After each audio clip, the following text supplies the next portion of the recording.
একটা ধাক্কা দেখছে চলে, তখন আমি গার্মেন্টে ফিরে আমি হঠাৎ মাপ চেয়েছিলাম, তাদের উপরেই করিনি। ভাই আমরা স্থানীয় স্টাফ আমাদেরকে বলছে তোদের তো দোষ খেলা, তোদেরও তো দোষ আছে, থাকতে পারে ভাই, আমরা স্থানীয়, আমরা কোনো অপরাধ করিনি।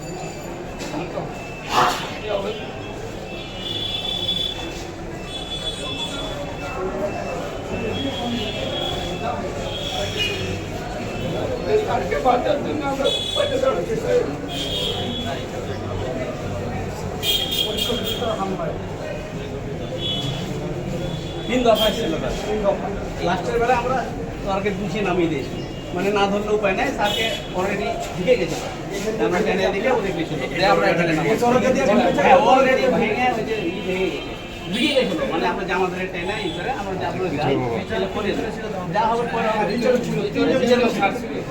আমার কর্মস্থাপন ছাড় ছিল, সদস্য ছিল, তাদেরকে তখন যখন ঘরের নিচে গেছে তখন সাথে আমরা 10-15 জন ছিল, এখানে 7 ছিল 3 জন।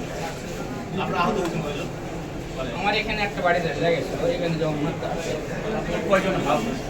আবার তো নারী সাইড ওই ধাক্কা দিয়েছে, আমরা মোটামুটি 6-7 জন ছিল, 6-7 জন স্টাফ ছিলেন, মানে নিচের বলা ছিল, ওর উপরে তো একজন, ওই বিল্ডিং এর না 10-15 জন।